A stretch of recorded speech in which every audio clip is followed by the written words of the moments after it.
여러분, 우리 사랑하는 가족들과 함께 지금 영상을 통해서 온라인으로 예배를 드리고 있을 텐데, 우리 양옆에 앉아 계신 우리 사랑하는 가족들을 바라보면서 서로 허그해 주면서 사랑합니다, 축복합니다 이렇게 인사 나눴으면 좋겠습니다. 네, 사랑합니다, 축복합니다.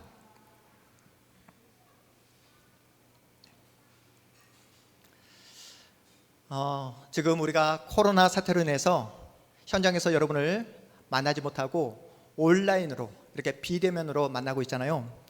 비대면 예배를 드리다 보니까 여러분 어떠십니까? 집중이 잘 되지 않는다고, 현장에서 누렸던 그 생명의 양식, 그 말씀의 맛을 제대로 느끼지 못하고 있다고, 그래서 답답하다고 말씀하시는 성도님이 계십니다. 목사인 저도 마찬가지예요. 하나님께서 우리에게 허락하신 이 생명의 말씀을 가지고 여러분과 함께 은혜를 누리고 은혜를 먹고 마시며 또한 복된 은혜의 시간을 함께 누리기를 간절히 바라고 있습니다. 여러분과 함께 예배하고 여러분의 얼굴을 현장에서 보고 싶은 마음이 간절해요. 여러분, 요즘 밥맛이 좋습니까? 밥맛. 네, 밥맛이 좋습니까? 찜통 같은 더위가 계속되면서 입맛이 사라지고 말았다고 이렇게 이야기하는 우리 둘째 딸 수환이가 있어요. 학교 다닐 때는 학교 급식이 너무나 맛있다고, 그래서 학교에서 보통 2그릇 아니면 3그릇을 리필해서 먹었던 우리 수환이가 방학을 하고 나서는 더워서 입맛이 사라지고 말았다고 이제는 집에서 밥 1그릇도 제대로 먹지 못하고 있습니다. 여러분은 어떠십니까? 날씨도 더운데 김이 모락모락 나는 뜨거운 밥을 먹는 게 쉽지 않잖아요. 거기다가 코로나 상황이 계속되면서 직장에서도 혼자 밥을 먹어야 될 때가 얼마나 많습니까? 우리 청년들 혼밥 먹어보았잖아요. 허기진 배만 채우기 위해 혼자 먹는 밥이 얼마나 맛이 있겠습니까? 먹기 위해 사는 것인지 살기 위해 먹는 것인지 그저 목숨을 연장하는 차원에서 억지로 밥을 내 목구멍에 꾸역꾸역 넣을 때 무슨 밥맛이 있겠습니까? 입맛이 없지만 억지로 밥을 먹었던 기억들을 여러분 가지고 계실 거예요. 여러분, 식구가 무슨 뜻일까요? 식구. 네, 오늘 말씀의 제목이 예수와 함께 밥상을 나누는 식구인데, 식구란 무슨 뜻일까요? 함께 밥을 먹는 사람을 식구라고 말합니다. 하나의 공동체로 세워지기 위해서는 함께 밥을 먹는 게 그렇게 중요하다는 거예요. 우리는 하나님께서 원하시는 공동체, 하나님께서 기대하시고 기뻐하시는 공동체를 함께 세워나가자라는 그런 마음을 가지고 우리가 작년에 이 땅에 이곳에 동탄 한마음교회를 함께 세우지 않았습니까? 작년에 코로나 상황이 조금 나아질 때에 잠깐이지만 우리가 주일 예배가 끝난 후에 함께 밥을 먹었던 그때 그 시절 기억나십니까? 저는 그때 그 시절이 너무나 그랬습니다. 우리가 예배를 마치고 함께 음식을 나눌 때 우리가 예수 안에서 한 가족이 되었구나, 우리가 예수 안에서 한 공동체로 세워져 가고 있구나 라는 그 마음을 제가 작년에 가졌던 그 기억을 아직도 생생하게 기억하고 있습니다. 저는 우리 가족들과 함께 또 식사하고 함께 웃고 함께 예배할 수 있는 그날을 속히 오기를 간절히 기대하고 있어요. 오늘 또 우리 예수님은 어김없이 우리 모두에게 생명의 밥상을 차려주셨습니다. 여러분은 이 자리에 어떤 마음으로 나오셨습니까? 어떤 기대와 소망을 가지고 이 주일 예배에 참여하셨습니까? 한 주간 혼밥을 먹으면서 살아오셨잖아요. 내 옆에 가족이 있고 내가 옆에 수많은 사람이 있지만 고독과 외로움을 온몸으로 느끼다가 이 자리에 나오신 우리 성도님도 계실 겁니다. 한 걸음 더 들어가, 여러분은 왜 교회에 다니십니까? 여러분은 왜 예수를 믿으십니까? 사실 비대면이기 때문에 여러분을 보는 사람도 아무도 없잖아요. 누가 출석 체크하는 것도 아닌데 이 귀한 시간에 컴퓨터 앞에서 아니면 스마트폰 그 앞에서 예배하는 이유가 무엇입니까? 날씨도 더운데 프리하게 누워서 편히 쉴 수도 있잖아요. 누가 보지도 않는데, 누가 터치하지도 않는 상황인데도 불구하고 옷도 신경 쓰고 예쁘게 또 정말 단정하게 이렇게 컴퓨터 앞에 또 스마트폰 앞에 예배하는 이유가 무엇입니까? 그 이유는 바로 내가 지금 예배하는 모습을 누가 보고 있기 때문에 하나님께서 보고 있다는 사실을 믿고 있기 때문에 하나님께서 내 마음, 내 중심을 지금도 보고 있다는 사실을 믿고 있기에 오늘도 이 영광스러운 하나님의 말씀의 자리, 예배의 자리, 은혜의 자리에 나오신 줄 믿으시기 바랍니다. 여러분, 처음 교회 예배당 문턱을 넘었던 그때 그 시절이 기억나십니까? 처음부터 예수가 누구인지 알고 교회에 나온 사람이 있을까요? 아무도 없습니다. 처음엔 예수가 누구인지 몰라요. 그저 교회에 나오면 나에게 뭔가 유익이 될 것 같고, 교회에 나오게 되면 내 마음이 편안해져서 그 마음 때문에, 그 느낌 때문에 교회에 나옵니다. 처음부터 예수를 성경대로 믿는 사람은 단 한 사람도 없다는 거예요. 누구나 처음에는 인간적인 마음, 호기심 또한 자기 유익을 위해 교회에 발을 들여놓습니다. 그런데 어느 날 갑자기 내가 누구인지, 내가 어떤 존재인가를 확인받게 되잖아요. 그 전에는 이만하면 나 괜찮은 사람이지, 이 정도면 나 그래도 좋은 사람이지, 나에 대한 긍정, 나에 대한 그 좋은 생각을 가지고 있다가 정말 나라는 존재는 소망이 없는 존재구나, 나는 정말로 돌은 벌레보다 더 못한 존재가 바로 나였구나 라는 사실을 언제 확인받게 됩니까? 예수를 만날 때요. 예수의 말씀이 내 귓가에 들려주고 예수의 생명의 말씀이 내 마음판에 새겨질 때 비로소 나는 죄인이라는 사실을 깨닫게 됩니다. 예수를 만나게 되자 내 안에 지금까지 숨겨왔던, 감춰왔던 그 죄를 더 이상 숨길 수가 없게 되지 않았습니까? 여러분, 저와 여러분이 왜 죄인이죠? 왜 죄인입니까? 나쁜 말을 해서요? 나쁜 마음 먹어서요? 나쁜 행동을 해서 그렇습니까? 그래서 죄인입니까? 우리가 죄인인 이유는 하나님을 제대로 모르니까 죄인이라는 거예요. 예수 그리스도가 누구신지, 예수 그리스도가 나를 위해서 어떠한 사역과 어떠한 은혜를 베풀어 주셨는지 제대로 모르니까 죄인이라는 겁니다. 따라서 신앙이란 나는 죄인이다, 내 안엔 선한 것이 전혀 없다, 나는 절망으로 정말로 허물로 똘똘 뭉쳐진 그런 소망이 없는 존재다 라는 이러한 인식에서 신앙이 출발을 한다는 겁니다. 구약의 이스라엘 백성들은 애굽이란 나라에서 종노릇하며 짐승처럼 살아갔어요. 인간으로서 가질 수 있는 선택권, 결정권, 그 모든 자유를 박탈당하며 그렇게 살아갔습니다. 그렇게 비참하게 살아가던 이스라엘 백성들은 하나님의 은혜로 출애굽을 경험하게 돼요. 홍해 바다를 마른 땅처럼 건너가는 그런 놀라운 기적을 경험하게 됩니다. 하나님이 보여주시는 그 놀라운 기적 앞에 모든 이스라엘 백성들이 흥분을 감추질 못하고 있어요. 흥분된 상태로 홍해 바다를 건너자마자 그들을 기다리고 있었던 환경과 상황이 어떤 상황이었습니까? 흥분된 상태로 홍해 바다를 건너자마자 그들 눈앞에 펼쳐진 상황이 어떤 상황이었죠? 바로 광야였습니다. 광야. 방금 전까지 하나님을 찬양했어요. 하나님께서 보여주신 그 놀라운 기적 앞에 하나님께 영광을 올려드렸던 그 이스라엘 백성들이 광야를 만나자마자 모든 감사와 기쁨을 다 잃어버리고 말았습니다. 하나님을 원망합니다. 하나님께 불평해요. 왜 우리를 이 험난한 땅으로 이끌었냐고. 개인이 애굽 땅에서 나왔다고, 종으로 있을 때는 그래도 밥은 먹었다고, 굶지는 않았다고, 이렇게 비참한 땅에서 굶어 죽게 되어노라고 생명을 걸고 자신을 이끌어온 모세를 원망하고 심지어 하나님까지 원망하는 그런 이스라엘 백성들의 모습을 우리가 볼 수 있습니다. 어떻게 그 기적 앞에서 하나님을 찬양하고 하나님께 감사했던 이스라엘 백성들이 한순간 이렇게 돌변할 수 있었을까요?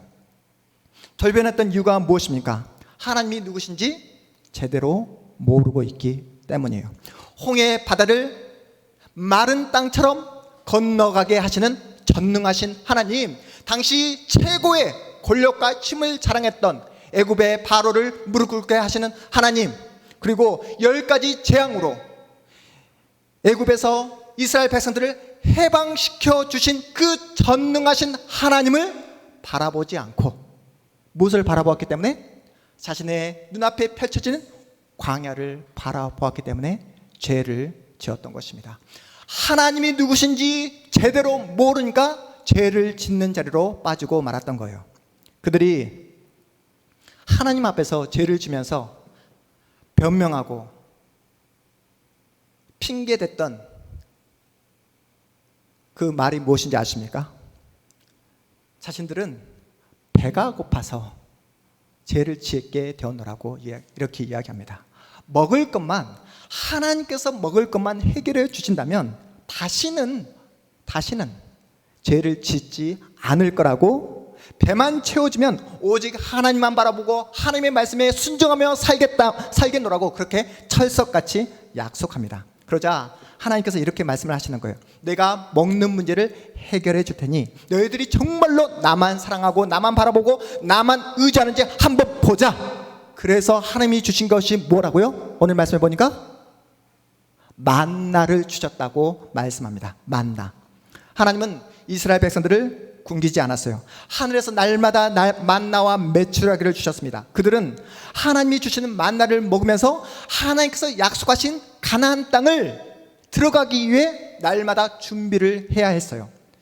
애굽에서 살면서 젖어왔던 애굽의 정신, 애굽의 가치, 애굽의 질서, 애굽의 그 모든 문화를 다 벗어 던져버리고 이제는 거룩하신 하나님의 백성으로, 이제는 하나님의 말씀대로 살아갈 하나님의 사람으로 준비하며 하나님의 통치를 받으며 하나님의 말씀에 순종하는 그런 훈련을 받아야 했던 것이었습니다. 그런데 그들은 하나님께서 약속하신 가나안 땅을 바로 눈앞에 두고도 들어가지 못했어요. 왜요? 하나님의 통치, 하나님의 질서를 따르지 않았기 때문입니다.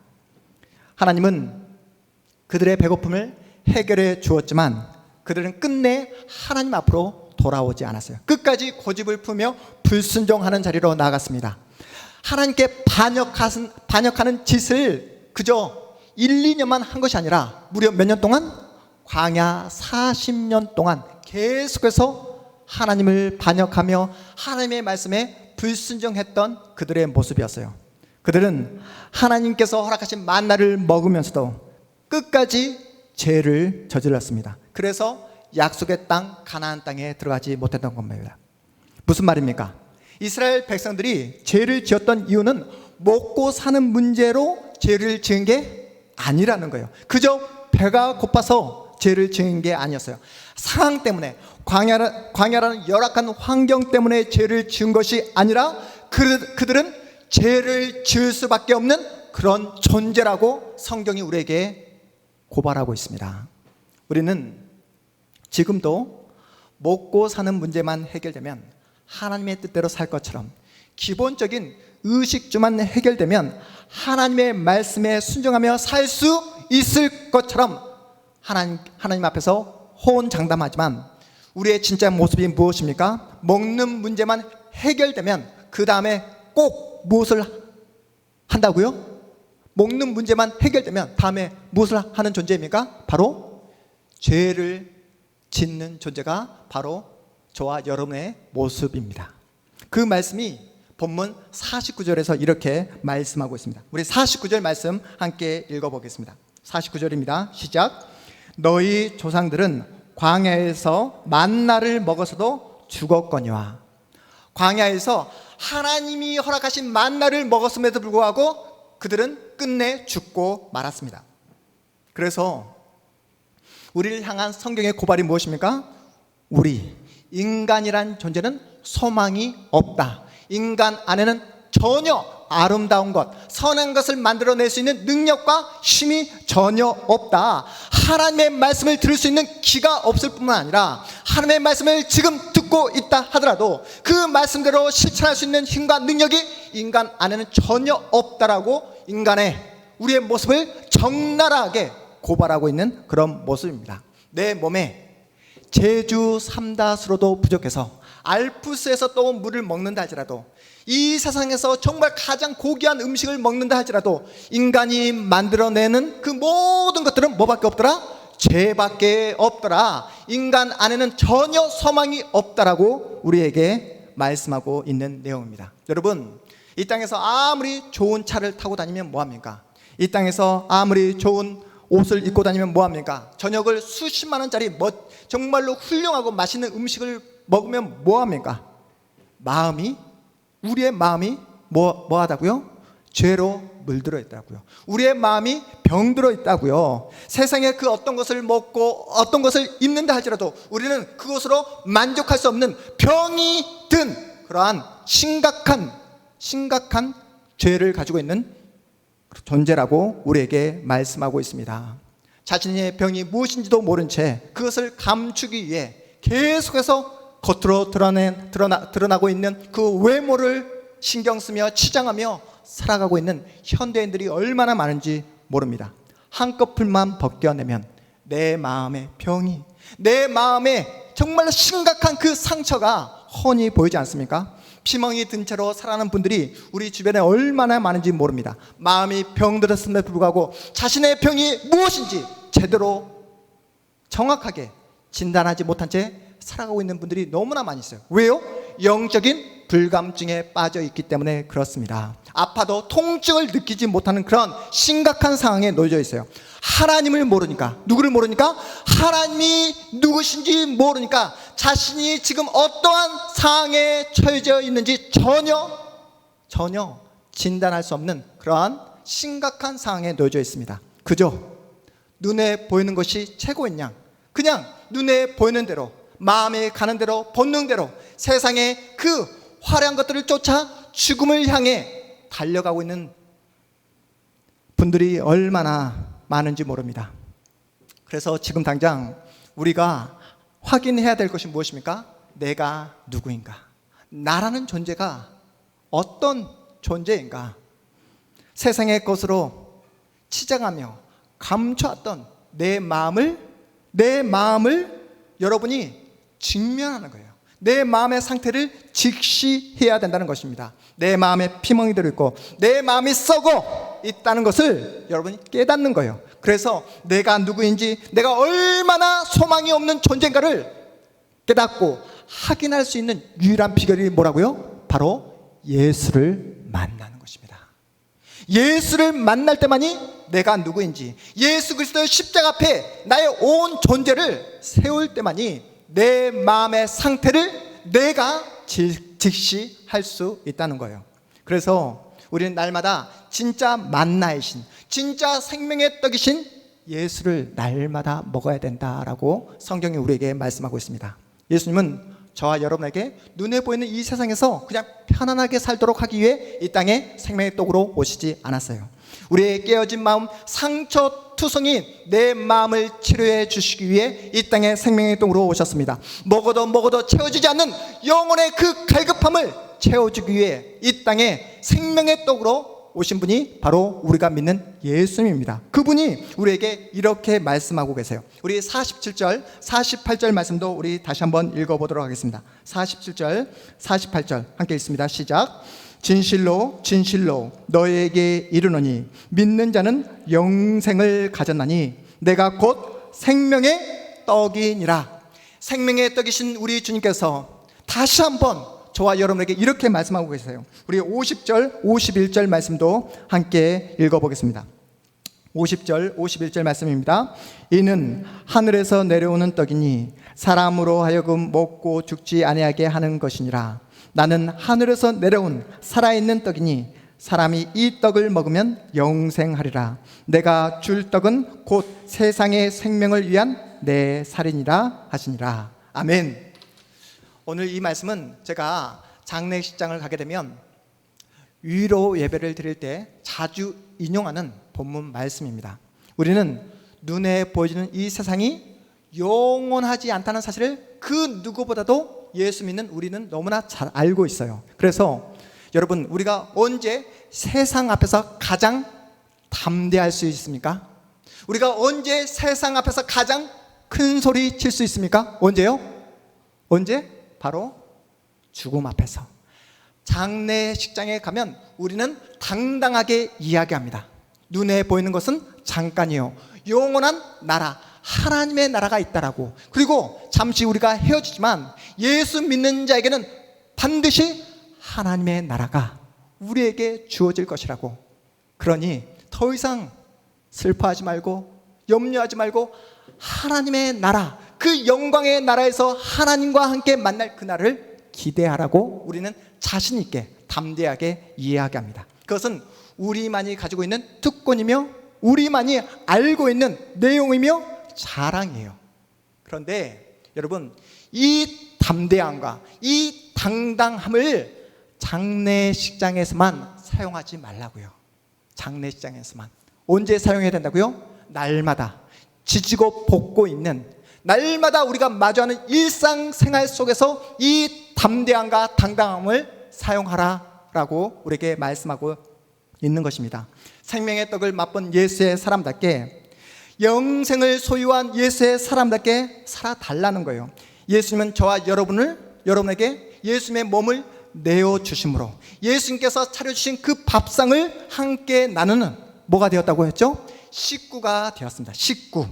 식구, 가족으로 우리를 불러주셨어요. 예수님은 여러분의 식구이기에, 가족이기에 여러분이 지난주 걸어오셨던 그 모든 삶의 정황들을 다 알고 계십니다.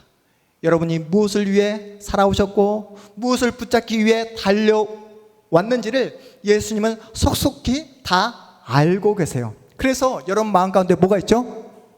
네, 우리의 가족이신, 우리의 식구이신 예수님이 여러분의 모든 일거수일투족을 다 알고 있기에 예수님께 감사하기보다 내 모든 모습, 허물과 못난 모습을 다 알고 계시는 예수님 앞에서 찔림이 있잖아요. 네, 찔림. 그런데 이 찔림이야말로 여러분의 안에 성령 하나님이 내재하고 내주하고 계시다는 가장 강력한 증거라고 제가 말씀드렸잖아요. 그런데 우리는 어떻게 반응합니까?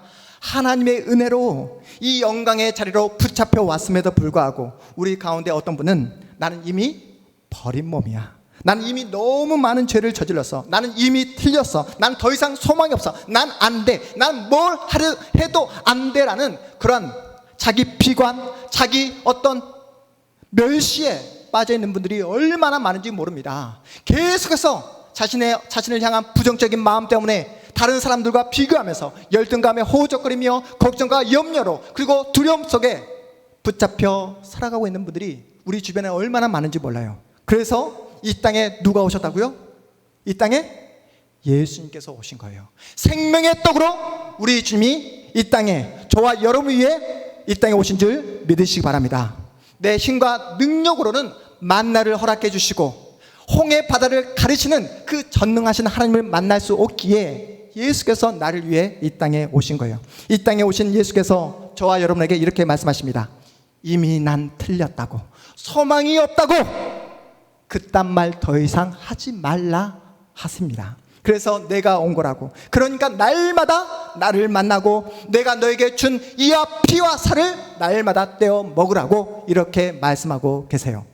여러분의 심령에 예수로 가득 찰 수 있도록, 여러분의 몸속에 예수의 피가 흐를 수 있도록 쉬지 말고 생명의 떡을 먹으라고 우리에게 말씀하고 계십니다. 언제까지요? 언제까지? 예수님의 부름을 받을 그때까지, 최후 승리를 얻을 때까지. 언제까지요?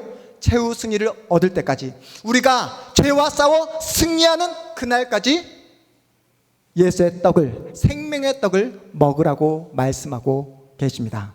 우리로 하여금 날마다 생명의 떡을 먹게 하심으로 하나님이 누구신지 제대로 알도록 하기 위해서요. 우리를 위해 이 땅에 오신 예수가 누구신지 분명하게 깨닫도록 하기 위해서 날마다 생명의 떡을 우리에게 먹으라고 말씀하고 계십니다. 그리고 저와 여러분의 그 마음으로부터, 그 기쁜 마음으로부터 우리 예수님은 항복을 받아내십니다. 어떤 항복입니까? 이제는 세상에서 그 어떤 일을 만나도 괜찮습니다. 이 세상에서 그 어떤 환경을 마주해도 저는 괜찮습니다. 신자로 부름받은 나에게는 세상의 그 어떤 환경과 조건도 나를 흔들 수 없습니다.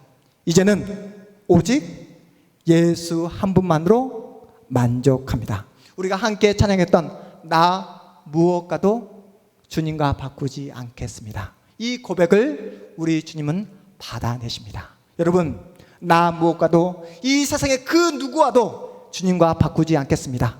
이러한 믿음을 가지고 살아가시겠습니까?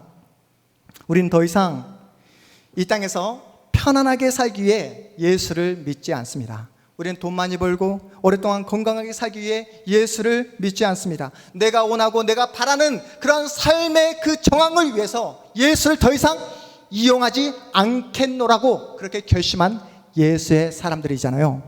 오늘 말씀을 준비하면서 예전에 제가 한번 소개했던 시가 다시 한번 생각이 났습니다. 여러분들 다 기억하고 계실 거예요. 1996년에 노벨 문학상을 받은 폴란드 시인 기억하고 계시죠? 네, 기억하고 계시고요. 폴란드 시인 비슬라바 심보르스카 기억나십니까? 네, 두 번은 없다라는 시입니다. 혹시 잊어버렸다면 제가 우리 동탄 한마음교회 홈페이지 그 칼럼란에 이 시를 올려놓을 테니까 다시 한번 이 시를 읽으시고 마음판에 새기시면서 두 번은 없다라는 이 시를 통해서 여러분이 다시 한번 마음을 다잡는 그런 시간이 되었으면 좋겠습니다. 전반부만 제가 읽어드리겠습니다. 두 번은 없다. 지금도 그렇고 앞으로도 그럴 것이다. 그러므로 우리는 아무런 연습 없이 태어나서 아무런 훈련 없이 죽는다. 우리가 세상이란 이름의 학교에서 가장 바보 같은 학생일지라도 여름에도 겨울에도 낙제란 없는 법. 반복되는 하루는 단 한 번도 없다. 두 번의 똑같은 밤도 없고 두 번의 한결같은 입맞춤도 없고 두 번의 동일한 눈빛도 없다. 네, 오늘 시의 제목이 뭐라고 했죠? 두 번은 없다. 사랑하는 여러분, 우리가 이 땅에서 몇 번 삽니까? 한 번밖에 살지 못합니다. 두 번 사는 인생 아무도 없습니다. 그런데 우리는 이 사실을 너무나 쉽게 잊어버리고 망각할 때가 얼마나 많은지 몰라요. 세상 사람들이 아무리 편안하게 산다 할지라도, 그들이 돈을 자랑하고 그들이 권력을 자랑한다 할지라도 그들이 자랑할 수 있는 시간이 80년, 고작해야 100년밖에 되지 않습니다. 그런데 성경이 우리에게 약속한 시간이 얼마이죠? 80년, 100년입니까? 영원한 시간, 영생을 약속해 주셨습니다. 우리가 처한 현실이 아무리 고달프고 힘들다 해도 여러분, 우리가 이 땅에서 하나님을 섬기며 사랑할 수 있는 기회도 몇 번밖에 없다? 단 한 번밖에 없다는 거예요. 영광스러운 하나님 앞에 서게 될 그날을 기대하며 영생을 준비할 수 있는 시간도 단 한 번밖에 없습니다. 이 땅에서 하나님의 자녀답게 살아갈 수 있는 시간, 하나님을 섬기며 내가 만난 그 모든 이웃들을 사랑할 수 있는 그 시간도 단 한 번밖에 없습니다. 한 번뿐인 인생, 여러분에게 주어진 오늘 하루를 여러분은 어떻게 살아가시겠습니까? 더 이상 혼밥을 먹으며 여러분의 인생을 여러분 스스로 책임지려고 하지 말라고요. 혼밥을 먹으면서 여러분 스스로 고독과 외로움 속으로 여러분 자신을 밀어넣지 말라고요. 날마다 예수께서 차려주신 밥상, 예수와 함께 그 밥을 먹으면서 예수와 가족이 되어달라라고 우리에게 말씀하고 계십니다. 예수께서 차려주신 생명의 말씀을 먹잖아요. 내 안에서 예수의 피가 흐르기 시작합니다. 내 안에서 예수의 피가 온몸에 흐르기 시작하잖아요. 그러면 용기가 생깁니다. 믿음이 작동되기 시작합니다. 힘들고 어려운 이 코로나 상황 속에서도 우리는 절망하지 않고 소망을 바라볼 수 있게 됩니다. 예수님처럼 생각하고 예수님처럼 행동하고 예수님처럼 말을 하면 어떻게 된다고요? 믿음으로 이 모든 어려운 시간들을 예수와 함께 통과할 수 있다는 거예요. 예수께서 차려주신 생명의 밥을 먹고 예수님의 식구가 되면 세상이 줄 수 없는 평안을 누릴 수 있다라고 우리에게 말씀하고 있습니다. 여러분, 어제 밥을 먹었다 해서 오늘 끼니를 거르는 사람이 있을까요? 오늘 아침을 먹었다 해서 오늘 점심과 저녁을 굶는 사람이 있습니까? 없잖아요. 마찬가지로 오늘 생명의 말씀을 먹었다 해서 내일 생명의 말씀을 놓치면 안 된다는 것입니다. 날마다 예수께서 차려주신 밥상을 받고 예수와 함께 밥을 먹으면서 예수와 함께 오늘을 살아내야 된다라고 우리에게 말씀하고 있어요. 날마다 생명이 되신 예수를 먹을 때만 돈이 내 인생의 축복이 아니라 세상이 말하는 화려한 것이 나에게 축복이 되는 것이 아니라 예수 안에 거하며 예수와 함께 날마다 밥을 먹고 예수와 함께 동행하는 것이야말로 가장 큰 축복이라는 사실을 우리가 깨닫게 된다는 것입니다. 날마다 예수님이 차려주신 생명의 양식을 먹어야 내가 만나는 이웃을 마음을 다해 사랑할 수 있습니다. 여러분이 날마다 만나고 있는 여러분의 가족을 예수의 마음으로 사랑할 수 있다는 거예요. 사랑하고 섬기는 그 고귀한 일을 내일로 미루는 어리석은 일을 멈출 수 있습니다. 모든 상황과 조건 속에서 우리는 감사할 수 있습니다. 날마다 예수의 생명의 양식을 먹을 때만이 그 어떠한 상황과 조건 속에서도 전능하신 하나님을 바라볼 수 있는 믿음이 우리에게 생겨나게 됩니다. 사랑하는 여러분, 우리가 누구를 가졌습니까? 누구를 소유하고 있습니까? 예수를 소유하고 있잖아요. 날마다 예수와 함께 밥상을 나누는 예수의 식구가 되지 않았습니까? 그러니 우리의 한 번뿐인 인생 뜨겁게 예수를 사랑해 보자고요.